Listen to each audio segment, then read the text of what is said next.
When children are learning music, they're inherently learning maths. I was thinking about this recently because there's a real push towards arts integration in the curriculum, which I think is a great thing. But I think sometimes this can be misinterpreted as like we should be singing songs about numbers and stuff. Singing songs about numbers is cool. One of my favourite songs. 1, 2, 3, 4, 5, 6, 7, 8, 9, 10, 11, 12. But inherently, just singing songs is a math lesson if you're American.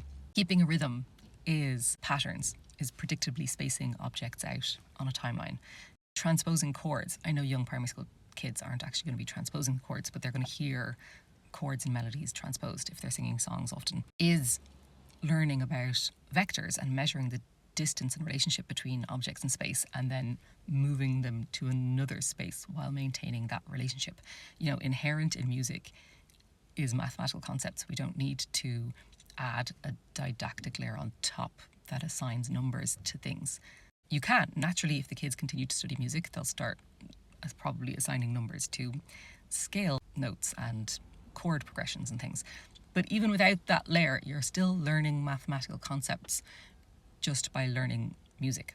I was thinking about this recently. This might seem like an odd tangent, but in my brain, they seem quite connected. I was thinking about this recently because I was thinking about songs for children that talk about feelings in the lyrics, that, say things like, it's okay to be sad, it's okay to be angry.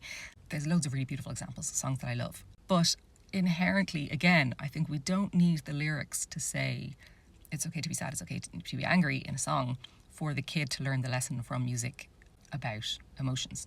If they're listening to music with a range of emotions in it, they're inherently learning about their feelings. If they're seeing people listen to sad songs and that be okay, they're learning about it being okay to be sad. I have songs that talk about it being okay to feel sad or happy. I'm not saying those are bad lyrics. I'm just saying that's not necessarily where the learning, the deepest, most important part of the learning is.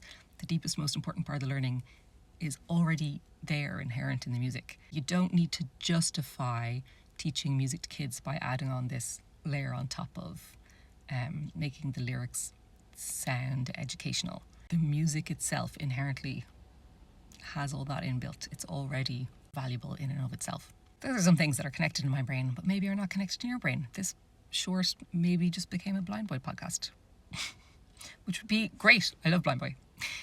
Okay, bye.